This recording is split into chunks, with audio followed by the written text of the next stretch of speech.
Salam damai para gembala baik yang murah hati, sahabat Oase Rohani Katolik. Apa kabar Anda semua? Semoga semua sehat dan bersemangat di hari ini. Kita berbahagia sekali karena hari ini kita semua ditemani oleh Romo Hieronymus Roni Dahua MSc atau yang kenal akrab dengan sapaan Romo Roni. Saya Bernadette Marita akan menemani Romo Roni dan Anda semua sampai di penghujung acara nanti. Sekarang marilah kita sapa Romo Roni yang sudah berada di studio untuk Anda hari ini. Salam damai Romo. Salam damai Bu Marita dan seluruh pencinta Oase Rohani Katolik yang terkasih.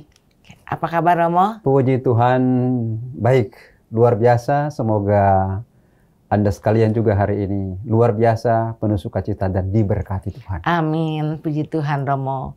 Baiklah sahabat Oase Rohani Katolik, kita awali jumpa kita dengan sebuah doa yang akan dipimpin oleh Romo Roni.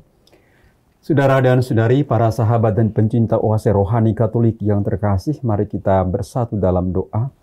Dalam nama Bapa dan Putra dan Roh Kudus. Amin. Amin. Tuhan Allah Bapa kami yang maha baik, sumber kehidupan dan kebahagiaan kami.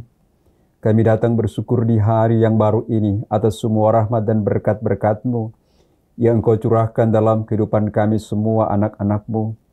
Teristimewa Engkau telah mengantar kami sampai pada pekan Advent yang pertama.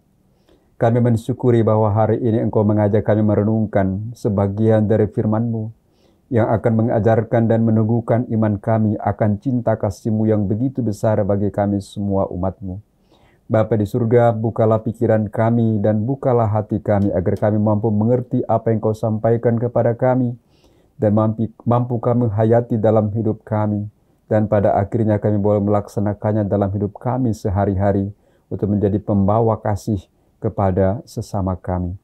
Bapa di surga, kami serahkan seluruh hidup kami ke dalam tangan-Mu sepanjang hari ini, karena Engkau Allah yang baik dalam hidup kami, yang selalu mengasihi kami, kini dan sepanjang segala masa. Amin.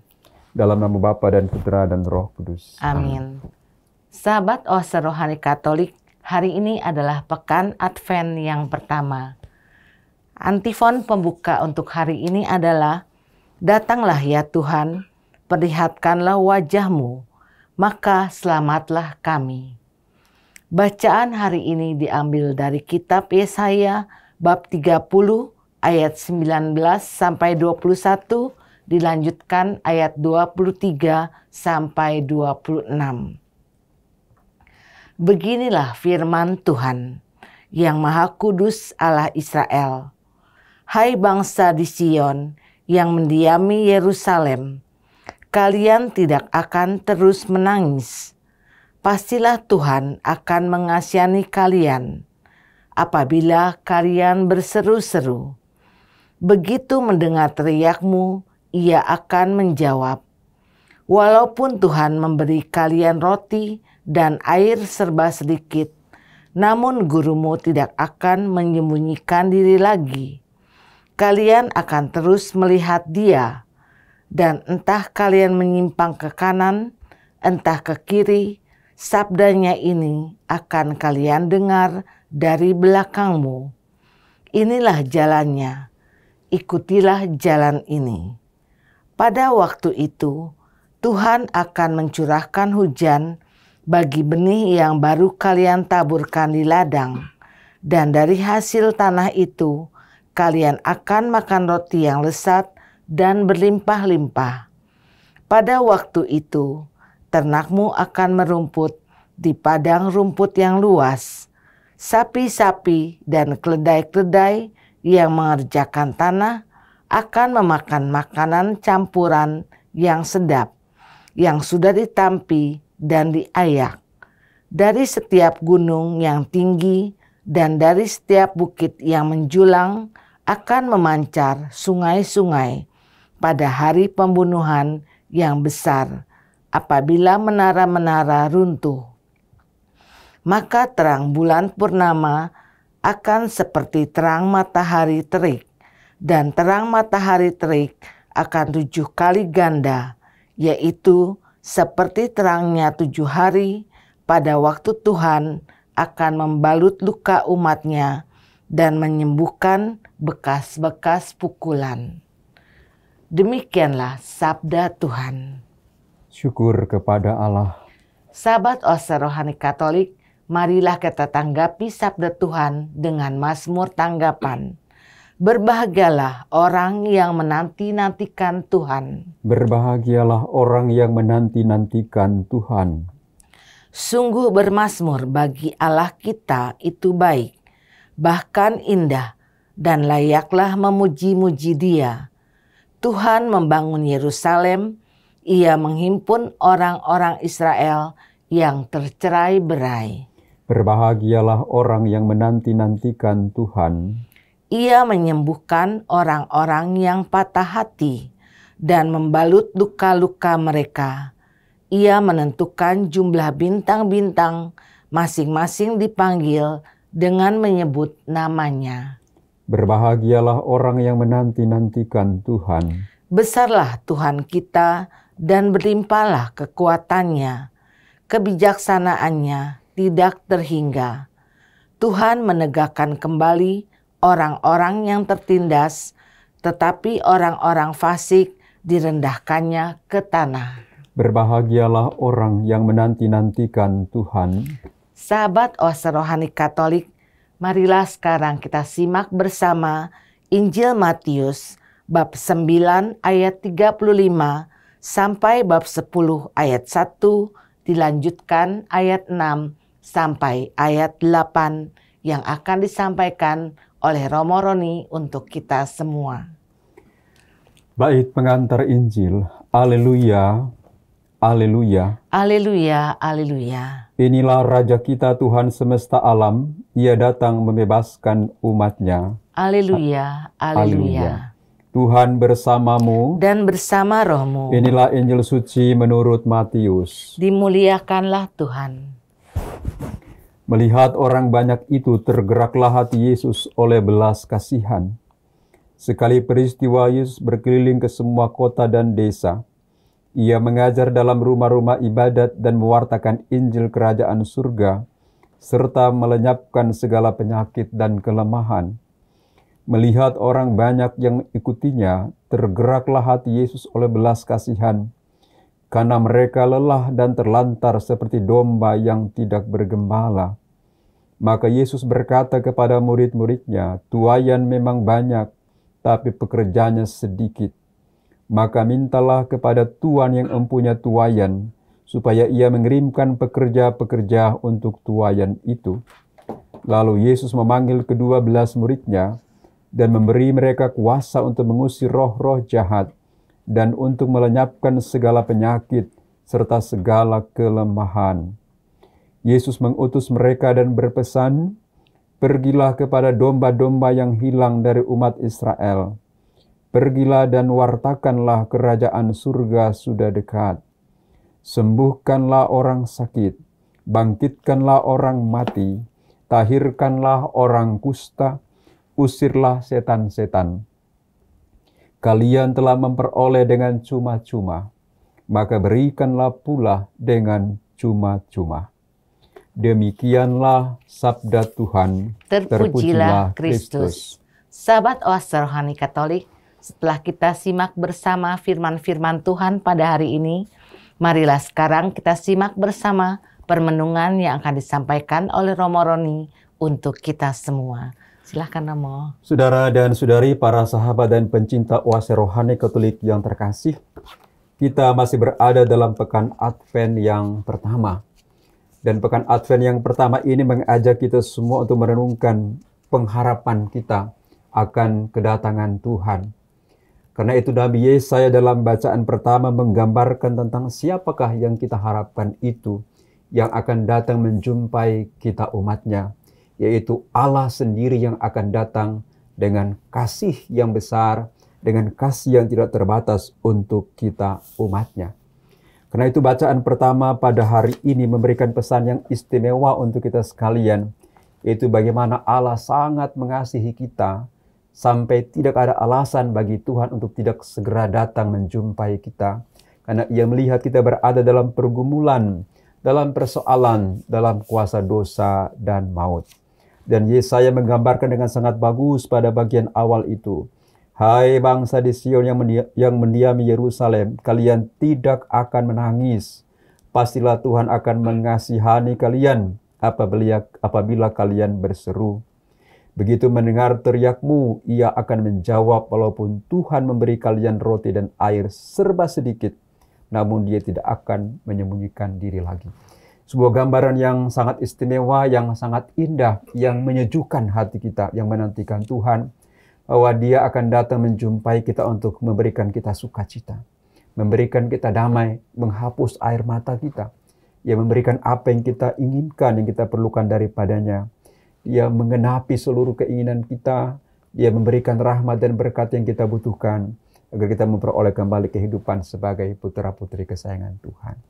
Karena itu, saudara dan saudari, para sahabat dan pencinta rohani Katolik yang terkasih, sekurang-kurangnya ada 3 pesan rohani yang bagus kita renungkan dari bacaan yang pertama ini.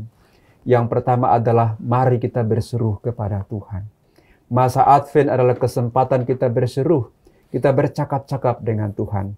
Berseru bukan hanya dalam arti kita berteriak-teriak, kita bersuara, tapi berseru berarti kita mengandalkan Tuhan.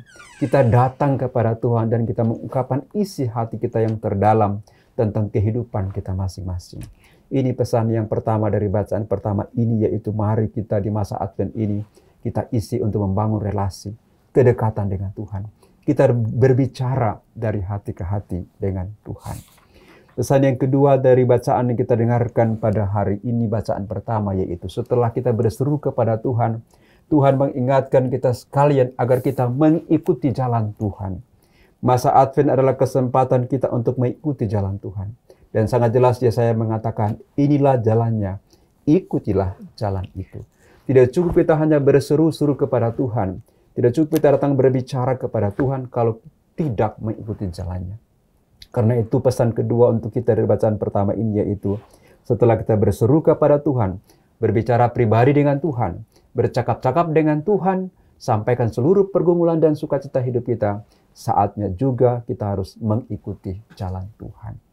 Masa Advent adalah kesempatan kita untuk meninggalkan jalan yang lama, yang jauh dari Tuhan, ke jalan yang baru, yaitu yang menghantar kita untuk berjumpa dengan Tuhan. Ini pesan yang kedua. Masa Advent adalah bagaimana kita mengikuti jalan Tuhan dalam hidup ini. Pesan yang ketiga untuk kita sekalian, saat kita sudah berseru kepada Tuhan, berbicara dengan Tuhan, kita ikuti jalan Tuhan, maka akan ada janji Tuhan, yaitu terang akan terbit atas kita. Hidup kita menjadi bercahaya, hidup kita menjadi berkat bagi orang lain, hidup kita bisa menjadi sumber sukacita bagi orang lain. Karena itu masa Advent ini juga memberikan pesan kepada kita dari bacaan pertama ini, bagaimana hidup saya ini bisa menjadi terang bagi orang lain. Supaya di masa Advent ini hidup saya bisa membuat orang mengalami kasih Allah, berjumpa dengan Allah, ya, merasakan betapa baiknya Tuhan dalam hidup mereka melalui hidup kita. Saya kira ini 3 pesan rohani dari bacaan pertama, Mbak Marita dan para sahabat Oase Rohani Katolik yang terkasih. Boleh kita renungkan tentunya lebih jauh lagi, ya. Terima kasih Romo. Romo, apa sajakah yang harus kita persiapkan selama pekan Advent ini, Romo? Baik. Di pekan Advent ini yang perlu kita siapkan, yaitu pertama-tama adalah hati kita. Hati yang paling penting. Karena di hati itulah Tuhan akan datang untuk bersemayam dan tinggal bersama dengan kita. Dan ketika kita persiapkan hati itu, kemudian akan terpancar kepada pikiran kita.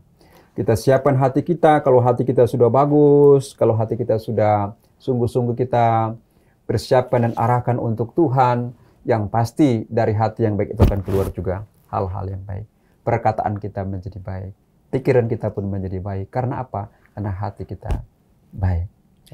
Dan dari hati yang baik itu juga akan melahirkan juga perilaku, tindakan, ya, yang baik pula. Kalau hati kita baik, kita pasti akan mudah untuk melakukan hal-hal baik bagi orang lain. Tapi kalau hati kita jahat, hati kita nggak siapkan untuk kedatangan Tuhan, kita menjadi orang-orang yang jauh dengan sesama. Mungkin perbuatan kita pun bertentangan dengan kehendak Tuhan, karena hati kita memang jahat. Karena itu, sekali lagi, Tuhan datang membawa kasih. Tuhan datang membawa hatinya. Dan karena Tuhan membawa hatinya yang penuh kasih itu, maka dia butuhkan juga hati manusia. Supaya itu layak untuk dia tempatkan dan tinggal ya, di dalam hidup kita dan menjadi spirit, menjadi semangat, menjadi pendorong hidup kita untuk berbuat kasih kepada sesama. Saya kira. Ya, terima kasih Romo. Romo, masa Advent ini, pekan Advent yang pertama, tema Advent juga Romo bersolidar dengan Allah, Romo. Bagaimana cara kita bersolidar dengan Tuhan, dengan Allah? Yang tadi saya sudah katakan, kalau memang kita percaya pada Tuhan dan kita menerima Tuhan dalam hidup kita, maka kita pun akan pasti bersolidar dengan Tuhan. Yaitu kita mengambil bagian dalam cara hidup Tuhan. Ambil bagian dalam cara berpikir Tuhan. Ambil bagian dalam cara kerja Tuhan. Cara berpikir Tuhan itu apa? Untuk keselamatan umat manusia. Cara merasa Tuhan itu apa? Berbelas kasih kepada sesama. Cara bertindak Tuhan itu apa? Berjalan, berkeliling sambil berbuat baik. Itulah cara berpikir Tuhan, cara merasa Tuhan, dan cara bertindak Tuhan. Karena itu kalau kita mengatakan saya solidar dengan Tuhan, berarti saya mesti sehati dengan Tuhan, sepikir dengan Tuhan, dan juga dalam melakukan pekerjaan, dalam pelayanan, dalam memberikan sesuatu yang baik ke orang lain, selalu keluar dari hati Allah yang terpancar dari diri kita. Seperti ini saya kira. Berarti hati kita harus tulus ikhlas hati kita harus tulus ikhlas, karena memang pusat hidup kita itu adalah hati kita ya. Iya. Biar pikiran kita jelek, kalau hati kita bisa kendalikan juga, saya kira juga kita menjadi orang yang baik. Iya, Romo. Romo, bagaimana dengan solidar dengan keluargaku, Romo? Apa sikap-sikap yang harus kita lakukan terhadap keluarga kita sendiri? Baik, solidar dengan keluarga di masa Advent ini adalah bagaimana kita membangun kembali semangat hidup rohani, keakraban, cinta kasih dalam keluarga. Ya. Kalau saya masa Advent ini mau bersolidar dengan keluarga, karena saya merasakan betapa besar kasih Allah dalam hidup saya, maka saya juga akan berusaha untuk mengasihi istri saya, anak-anak saya, suami saya, dan menerima mereka apa adanya. Kalau mereka punya kekurangan, mereka punya salah, saya belajar untuk melepaskan pengampunan kepada mereka. Bila mereka ada persoalan, saya mendengarkan mereka dan saya bantu mereka beri jalan keluar yang terbaik agar keluarga itu sekali lagi menjadi keluarga yang bahagia, yang mengalami keselamatan dari Tuhan, yang mengalami sukacita dalam hidup bersama. Jadi masa Advent ini memang kita mempersiapkan diri kita masing-masing, tapi juga persiapan keluarga-keluarga kita masing-masing. Jadi supaya memang ketika kita berada dalam keluarga itu, tiap pribadi yang ada dalamnya, suami, istri, anak-anak, kalau semua punya hati siap, hati baik, itu keluarga akan terasa damai, nyaman, sejahtera, seperti kehendak Tuhan sendiri. Saya kira seperti ini. Iya. Kemudian bagaimana sikap kita juga terhadap orang lain, Romo? Di sekitar kita, terhadap tetangga, terhadap orang-orang yang berbeda agama dengan kita. Baik. Ya, ini juga menarik ya. Jadi kalau kita percaya bahwa Allah itu mengasihi kita dan kita sungguh-sungguh menghayatinya dalam hidup kita, maka juga akan terpancar. Tidak hanya secara pribadi, tidak hanya dalam keluarga, tapi akan terpancar juga dalam hidup bermasyarakat dengan tetangga. Saya kira di paroki-paroki itu ada kegiatan di masa Advent dan Natal ini mengumpulkan dana, kemudian mengadakan aksi sosial untuk orang-orang miskin, para lansia, dan juga masyarakat sekitar. Jadi sikap-sikap ini yang harus kita bangun di masa Advent ini sebagai tanda solidaritas kita dengan Tuhan dan juga dengan sesama. Kita belajar untuk hidup rukun dan damai. Kita belajar saling menghargai, membangun sikap toleransi yang bagus. Ya, kita bertetangga, kita semua bersaudara. Ini harus kita jaga selalu agar sekali lagi relasi kita, karena apapun agamanya kita ini adalah sekali lagi anak-anak Allah yang dikasihi oleh Tuhan. Ya, seperti ini saya kira. Ya, Romo, sungguh indah sekali jika kita bisa bersolidar dengan Tuhan, bersolidar dengan keluarga, juga dengan para tetangga ya, Romo ya. Tentu betul, hidup rukun dan damai itu sangat membahagiakan dalam kita mempersiapkan diri menyambut Natal pada tahun ini. Kemudian Romo, bagaimanakah, adakah pengakuan dosa misalnya yang kita lakukan dalam masa Advent ini? Iya. Saya percaya bahwa di setiap paroki di masa Advent ini, mungkin pekan terakhir sebelum Natal pasti akan ada sakramen pengampunan dosa. Nah, ini juga salah satu bagian, salah satu cara bagaimana kita mempersiapkan hati kita. Dan ini penting. Kadang orang Katolik merasa, nggak perlu pengakuan dosa deh, ngapain harus pengakuan dosa. Ya, padahal pengakuan dosa itu penting, di mana kita mengambil komitmen, mengambil keputusan untuk meninggalkan cara hidup saya yang lama. Meninggalkan sikap-sikap saya yang lama, cara berpikir lama, cara merasa lama, cara bertindak lama, saya mau tinggalkan. Dan saya mau buka hati yang bersih, hati yang lapang, hati yang kosong, supaya Tuhan yang lahir itu benar-benar bertahta di dalam hati saya. Jadi sakramen pengampunan dosa ini sangat penting bagi kita orang Katolik dalam menyambut hari-hari besar. Dan bahkan ada juga sebagian orang yang memang menerima pengampunan dosa itu ya pada hari-hari tertentu mereka minta, dan kita juga melayaninya. Karena pengakuan dosa itu sekali lagi menjadi tanda untuk pengakuan bahwa saya itu manusia lemah. Saya itu punya kekurangan dan kelemahan di hadapan Tuhan yang harus terus-menerus saya mohon ampun, supaya dengan pengampunan itu saya dibebaskan, dibersihkan, disucikan, dan kemudian Tuhan isi lagi harta rohani yang baru dalam hidup kita. Saya kira ini penting sekali untuk kita laksanakan. Ya. Karena orang mengatakan, nggak perlu mengaku dosa saya Romo, ngapain harus mengaku dosa. Tapi saya sering katakan kepada umat saya, kalau you nggak punya dosa, you masuk ruang pengakuan dosa, you katakan saja, Romo, dosa saya adalah saya merasa tidak berdosa. Dan itulah dosa yang benar-benar merasa tidak berdosa. Karena apa? Kita kan manusia lemah.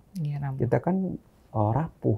Kita kan kedagingan kita kadang kuat. Memang roh ada tapi kita kuat. Jadi kalau kita mengatakan kita nggak berdosa, kita menjadi orang sombong di hadapan Tuhan sebenarnya. Kita nggak rendah hati. Seperti itu. Iya Romo. Ya. Terima kasih Romo. Romo, adakah pesan-pesan Romo untuk sahabat Oase Rohani Katolik mengenai bacaan pertama hari ini? Baik, para sahabat dan pencinta Oase Rohani Katolik yang terkasih, saya kira pesan terakhir dari bacaan pertama untuk kita semua setelah kita merenungkan dan kita melihat beberapa poin penting.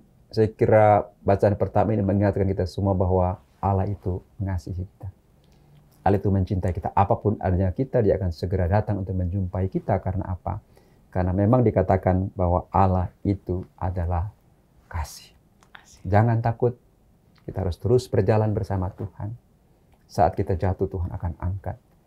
Tentunya Tuhan meminta kita untuk solidar dengan Tuhan. Untuk hidup bersama Tuhan. Dan mau dituntun oleh Tuhan sendiri. Saya kira ini penting. Terima kasih Romo. Baiklah sahabat Oase Rohani Katolik yang terkasih, kita renungkan dalam hati sanubari kita apa yang disampaikan oleh Romo Roni pada bagian pertama ini. Marilah kita hening sejenak untuk mempersiapkan diri kita, memeriksa batin kita. Dan kami akan kembali lagi setelah pesan berikut ini.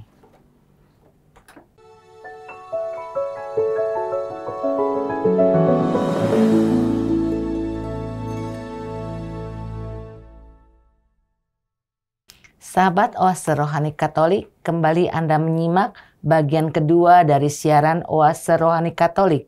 Masih ada bersama Anda Romo Hieronimus Roni Dahua MSC dan saya Bernadette Marita. Bagi Anda yang mau bertanya, yang mau mengirimkan usul atau saran, silahkan Anda kirimkan ke alamat email kami orkkaj2021@gmail.com. Atau Anda dapat kirim WA ke nomor 0881 0251 33438. Baiklah, kita kembali ke Romo Roni untuk menyimak bagian kedua pada hari ini. Silakan Romo. Baik, terima kasih Mbak Marita bersama dengan sahabat dan pencinta Oase Rohani Katolik yang terkasih. Bacaan Injil yang kita dengarkan pada hari ini berbicara tentang Yesus yang tergerak hatinya oleh belas kasih karena melihat orang begitu banyak yang mengikuti dia. Dan saya kira inilah tugas Yesus, dia datang ke dunia, yaitu untuk menyatakan kasih Allah kepada dunia dan kepada banyak orang. Dan bacaan Injil tadi bagian pertama itu menuliskan dengan sangat bagus. Ia mengajar dalam rumah-rumah ibadat dan mewartakan Injil kerajaan surga, serta melenyapkan segala penyakit dan kelemahan. Ya, ini dua tugas yang dibawa oleh Yesus. Datang sebagai warta Injil kerajaan surga bagi dunia, dan juga untuk memberikan kekuatan baru kepada manusia, yaitu melenyapkan segala penyakit dan kelemahan manusiawi kita. Saya kira bacaan Injil ini memberikan juga 3 pesan yang bagus untuk kita renungkan di sepanjang hari ini.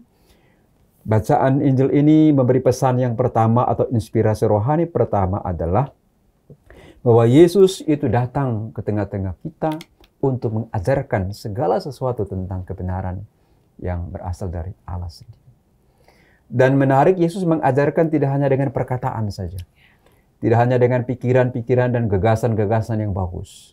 Tapi Yesus mengajarkan dengan kata dan teladan. Dengan perkataan dan perbuatan. Karena itu dalam Injil diceritakan bagaimana dia menyembuhkan orang sakit. Dia menyembuhkan, mengusir setan-setan. Ya. Dia membangkitkan orang mati. Ini perbuatan Tuhan.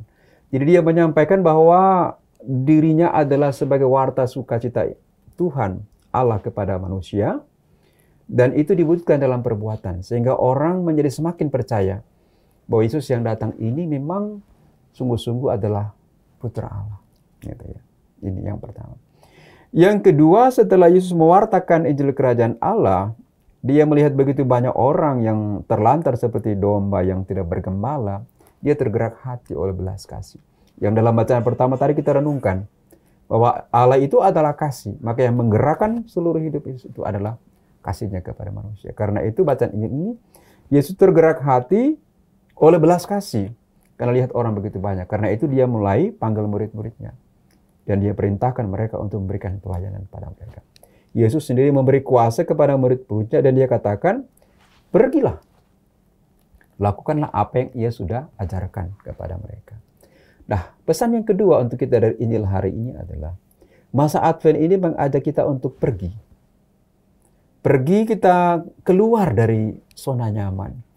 Keluar dari diri kita sendiri untuk menjumpai orang lain. Untuk apa? Mewartakan Injil Kerajaan Allah itu. Untuk apa mewartakan kabar sukacita Tuhan itu? Sama seperti murid diutus untuk keluar, yaitu kita keluar pertama-tama keluar dari diri kita. Keluar dari kesombongan, keluar dari cinta diri, keluar dari hati, keluar dari kebencian, keluar dari amarah, keluar dari fitnah, keluar dari gosip. Kita mesti keluar dari dunia itu untuk pergi menjumpai yang lain, untuk mengatakan bahwa Allah itu baik, sehingga dengan kehadiran kita mereka mengenal bahwa Yesus sungguh-sungguh hadir, sungguh-sungguh nyata dalam pengalaman hidup mereka melalui kesaksian hidup kita. Jadi masa Advent ini kesempatan kita juga untuk pergi, meninggalkan egoisme diri kita. Kita mesti membuka pikiran, kita mesti membuka hati. Kalau selama ini pikiran kita tertutup, hati kita tertutup, kita menjadi orang yang egois, yang acuh tak acuh, yang tidak mau aktif dalam kehidupan bersama di komunitas, di gereja, atau di mana. Kita mulai belajar. Di masa Advent ini kita tinggalkan rumah kita pergi ke gereja. Tinggalkan rumah kita, mesti pergi, bergerak. Ya. Harus ada pergerakan, ada perubahan. Advent itu adalah kesempatan kita untuk berubah. Meninggalkan cara hidup kita yang lama, untuk pada cara hidup kita yang baru. Dan pesan yang terakhir, saya kira ini juga yang bagus. Ini yang harus kita renungkan baik-baik ya. Karena kadang kita manusia suka meminta pada Tuhan, Tuhan apa yang saya dapat kalau saya pergi? Tuhan apa yang saya dapat kalau saya pergi mewartakan Injil? Tuhan mau beri apa kepada saya? Kadang kita suka bertanya, dan bahkan kita juga menjadi nggak suka pelayanan. Karena kita merasa kok saya sudah pelayanan tapi kok nggak dapat apa-apa. Bahkan yang saya dapat adalah salib. Yang saya dapat adalah mungkin penolakan. Kemudian kita tidak berani lagi untuk pergi pelayanan. Yesus punya penegasan yang bagus sekali. Kalian telah memperoleh dengan cuma-cuma, maka berikanlah pula dengan cuma-cuma. Ini yang bagus. Jadi Tuhan itu sudah beri kita dengan cuma-cuma. Karena itu kita juga harus belajar memberi dengan cuma-cuma. Nggak boleh ada kepentingan-kepentingan diri, nggak boleh ada syarat-syarat tertentu. Kalau memang kita mau melayani Tuhan, kalau kita mau melayani sesama, kita mesti belajar untuk percaya bahwa Tuhan sudah lengkapi saya dengan rahmat dan berkat. Sekarang saatnya saya untuk berbagi. Nggak usah kita mengharapkan sesuatu dari Tuhan. Nah, masa Advent ini juga mengajak kita sekali lagi untuk mari kita belajar memberi yang terbaik pada Tuhan. Ya, beri yang terbaik pada Tuhan. Kita bersedekah, kita beramal untuk siapa? Untuk Tuhan. Tuhan ada di mana? Ada dalam diri orang-orang sakit. Tuhan ada di mana? Ada di diri orang-orang kecil. Tuhan ada di mana? Ada di orang-orang tersingkirkan. Disinilah kita menyalurkan kasih Allah itu. Karena sekali lagi kita ingat, kalau nggak salah dalam minggu terakhir kemarin itu kan bacaan tentang masuk kerajaan surga. Tentang siapa yang tidak melakukan aja. yaitu siapa tidak memberi air, tidak memberi makan, tidak memberi minuman, tidak beri tumpangan kepada orang-orang kecil, kamu tidak lakukan juga untuk Tuhan Yesus. Nah, disinilah saya kira letak kita untuk belajar di masa Advent ini. Mari kita menyadari kita ini orang-orang terberkati. Kita ini orang-orang yang benar-benar memang dirahmati oleh Tuhan. Tidak ada yang tercipta dalam keadaan kosong dan hampa. Tuhan ciptakan kita, pasti Tuhan sudah lengkapi kita dengan berkatnya. Apalagi kita orang Katolik. Sakramen-sakramen gereja kita sudah terima. Kita sudah terima baptis sebagai anak Allah. Sakramen Krisma kita terima. Ekaristi kita terima. Perkawinan kita terima. Pengampunan dosa kita terima. Apalagi yang kurang sebenarnya. Kita sebenarnya sudah menjadi orang-orang yang sangat kaya secara rohani. Dan Tuhan sudah beri itu kepada kita. Supaya kita juga bisa berikan dengan cuma-cuma. Masa Advent ini adalah kesempatan kita untuk membangun sikap cinta Tuhan tanpa syarat. Ya, cinta sesama tanpa syarat. Kita berikan semuanya dengan hati yang tulus, hati yang ikhlas, karena kita tahu Tuhan sudah melengkapi dan memberikan kita yang terbaik. Saya kira ini pesan Injil yang kita dengarkan pada hari ini, Mbak Marita. Ya, terima kasih Romo. Romo, bagaimana cara kita menghilangkan rasa egois di dalam diri kita, Romo? Ya. Baik sikap terhadap sesama maupun terhadap keluarga kita, Romo. Baik, memang salah satu hal atau sikap yang pantas kita bangun di masa Advent ini, yaitu bagaimana kita meninggalkan egoisme diri kita, meninggalkan kepentingan diri kita. Karena memang kita manusia cenderung untuk cinta diri. Manusia cenderung untuk memang, bahkan orang sudah salah pun bisa membela dirinya sendiri. Ya, karena terlalu cinta dirinya sendiri. Nah, saya kira ini yang saya katakan tadi pada bagian akhir dari pesan Injil ini. Kalau kita menyadari bahwa hidup saya ini adalah terberi, hidup saya ini adalah anugerah dari Tuhan, maka sebenarnya tidak ada alasan bagi saya untuk egois. Tidak ada alasan bagi saya untuk mementingkan diri sendiri. Ya, caranya apa? Kita mulai belajar untuk mengambil pilihan-pilihan yang kecil. Putusan-putusan yang terbaik. Hari ini saya meluangkan waktu untuk istri saya. Hari ini saya luangkan waktu untuk suami saya. Hari ini saya luangkan waktu anak-anak saya untuk makan bersama. Mungkin kita sibuk. Mungkin pekerjaan kita hari ini padat. Tapi kita belajar untuk meluangkan sedikit waktu. Untuk apa? Untuk kehidupan bersama, untuk sukacita bersama dengan keluarga kita. Saya kira ini kan sama dengan kalau kita ke gereja, saya sibuk banget. Ini masa Advent saja nggak punya waktu untuk gereja. Kita kadang terlalu egois. Saya sering katakan manusia kadang terlalu serakah dengan hidup ini. Tuhan sudah kasih waktu kerja. Hari Senin Tuhan kasih waktu kerja. Selasa Tuhan kasih waktu kerja. Rabu Tuhan kasih waktu kerja. Kamis Tuhan kasih waktu kerja. Jumat Tuhan kasih waktu kerja. Sabtu Tuhan kasih waktu kerja. Hari Minggu waktu Tuhan masih diambil pula. Kadang manusia, kadang kita memang terlalu serakah. Dan kita terlalu cinta diri. Padahal sekali lagi kita mesti punya waktu. Kita mesti punya quality time bersama dengan Tuhan, bersama dengan keluarga. Yaitu bagaimana cara kita mengalahkan kepentingan diri itu. Yang sebenarnya sih tidak ada alasan-alasan berat banget atau berarti kita kemudian tidak belajar untuk memberi waktu atau memberi hal-hal yang baik kepada keluarga dan kepada orang lain. Ya, itu yang pertama. Yang kedua adalah agar kita bisa meninggalkan egoisme diri kita, ya kita mesti mengatakan pada diri kita sendiri, ini nggak bagus, ini nggak baik. Kita mesti berani untuk menjudge diri kita sendiri, untuk mengatakan sikap ini nggak bagus, saya mesti tinggalkan. Kita mesti berani mengatakan, karena orang lain nggak mungkin mengubah kita. Mbak Marita nggak mungkin merubah saya. Saya sendiri yang harus belajar untuk mengubah diri saya sendiri. Karena yang bisa mengubah diri saya sendiri adalah Tuhan dan diri saya. Karena itu sekali lagi, agar kita terlepas dari egoisme itu, yang Romo katakan tadi, mari kita belajar untuk mengalahkan kepentingan diri. Kita katakan, ini nggak bagus. Ini tidak berkenan pada Tuhan. Ini merugikan keluarga saya. Ini merugikan orang lain. Dan bahkan ini merugikan diri saya sendiri. Seperti ini. Saya kira ini juga maksud saya kira Yesus untuk memanggil murid-muridnya, dan dia suruh untuk mereka, kamu harus pergi, supaya murid-muridnya juga nggak nyaman, nggak merasa nyaman atau nggak menjadi egois. Udah dekat-dekat dengan Yesus aja deh, nggak usah pergi-pergi, nyaman bersama-sama dengan Yesus, nggak usah pergi-pergi. Yesus suruh pergi pada mereka, artinya keluar dari diri, keluar dari zona nyaman. Kamu harus pergi juga. Untuk apa? Untuk mewartakan Injil dengan menyembuhkan orang-orang sakit yang seperti yang dia sudah lakukan, usir setan dan lain sebagainya. Jadi kata pergilah ini juga saya kira perintah Yesus untuk kita semua, untuk mari kita meninggalkan egoisme diri, zona nyaman kita, untuk keluar menjumpai orang lain. Saya kira cara seperti ini. Ya, terima kasih Romo. Romo, apa yang bisa kita lakukan sebagai umat Katolik untuk meneruskan perjuangan para rasul dalam karya keselamatan Yesus?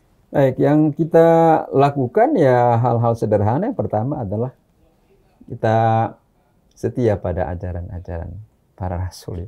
Ya. Setia, karena ya kadang kita berjumpa dengan begitu banyak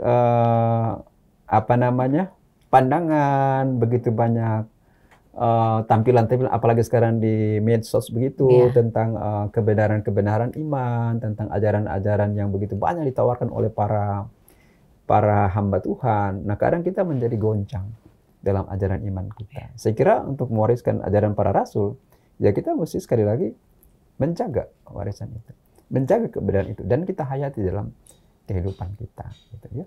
Yang berikut adalah caranya bagaimana kita mewarisi ajaran para rasul untuk keselamatan banyak orang. Ya, kita harus memiliki memang sekali lagi yang kalau kita kembali pada inti dua bacaan hari ini, yaitu kita kembali lagi kepada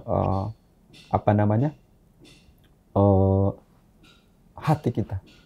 Ya, hati kita untuk tetap berpaut pada Tuhan. Ya, untuk senantiasa tetap bergantung pada, seperti rasul-rasul itu selalu ada bersama dengan Yesus. Dan ketika mereka pergi, mereka pulang juga selalu ada bersama Yesus untuk apa? Bersama-sama mengucap syukur atas rahmat dan berkat. Saya kira ini yang penting untuk kita, dan bagaimana kesatuan dengan Yesus itu tentunya kita wujudkan dalam perayaan Ekaristi.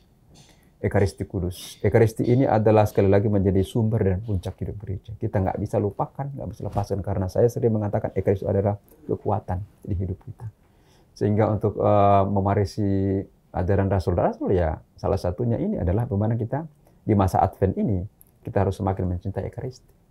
Dalam Ekaristi kita berjumpa dengan, karena ini kan memang warisan Yesus kepada rasul-rasulnya, dan rasul-rasul mewariskan itu sekarang kepada kita gerejanya, yang harus kita tetap rawat dan jaga. Masa Advent sekali lagi kesempatan yang terbaik untuk kita untuk membangun relasi yang dekat dengan Tuhan dengan hal-hal yang sederhana. Kita membangun komitmen dan niat untuk mari kita ikut dalam kegiatan rohani, doa pribadi, doa komunitas, kemudian yang paling agung yaitu Ekaristi, dan juga sakramen pengampunan dosa. Ya, saya kira beginilah ya.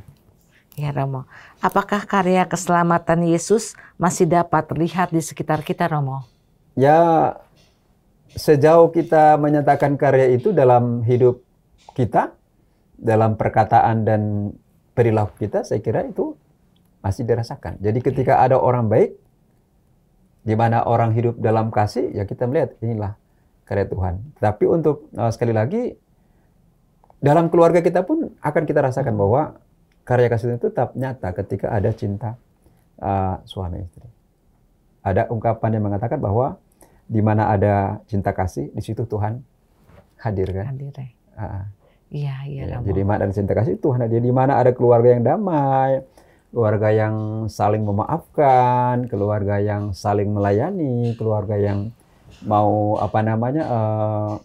bergandengan tangan untuk selalu berjalan bersama Tuhan, maka kita melihat inilah Tuhan yang hadir ya dalam kehidupan itu. Jadi Tuhan itu nggak usah kita pikir adalah pribadi yang seperti kita yang hadir, tapi Allah itu adalah sebuah cara hidup kita yang baik dan benar di hadapan Tuhan.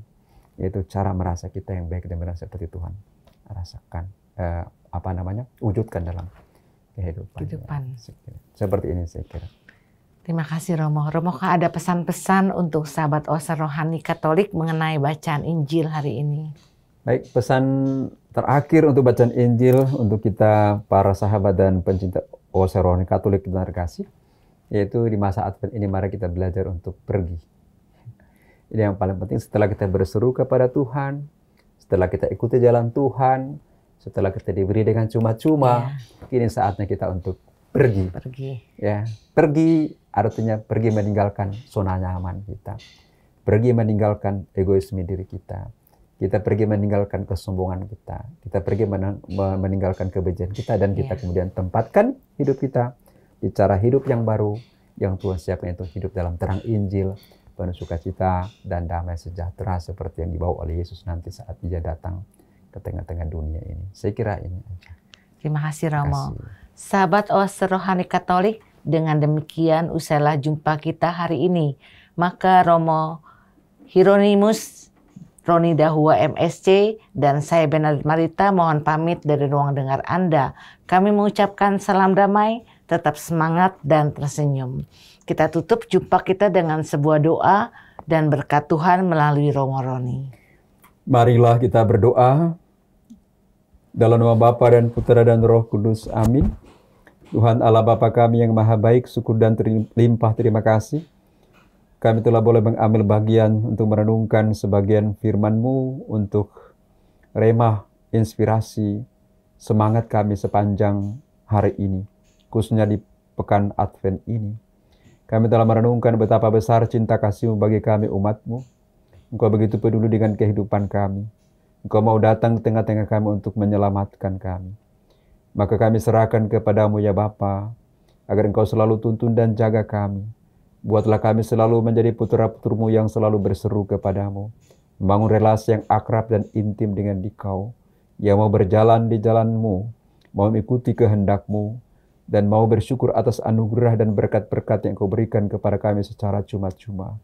Dan pada akhirnya beranikanlah kami untuk keluar dari diri kami, dari kepentingan diri kami masing-masing, dari egoisme diri, untuk menjumpai orang-orang lain yang di sekitar kami, dalam keluarga kami, untuk berbagi rahmat dan berkat yang kami terima, yaitu sukacita, damai sejahtera Natal yang akan dibawa oleh Yesus Putra-Mu terkasih. Bapa di surga, kami serahkan hidup kami ke dalam tangan-Mu untuk selalu Engkau jaga, lindungi, dan berkati. Engkaulah Tuhan dan pengantara kami, kini dan sepanjang segala masa. Amin. Tuhan beserta kita, sekarang dan selama-lamanya. Semoga kita sekalian, khususnya sepanjang hari ini, dalam seluruh hidup, usaha, pekerjaan, dan niat-niat baik kita masing-masing, dilindungi, dikuatkan, disertai dengan berkat Allah yang Maha Kuasa, Bapa dan Putra dan Roh Kudus. Amin. Terima kasih Romo. Terima kasih. Sahabat Oase Rohani Katolik, sampai jumpa lagi di siaran Oase Rohani Katolik berikutnya. Tuhan memberkati.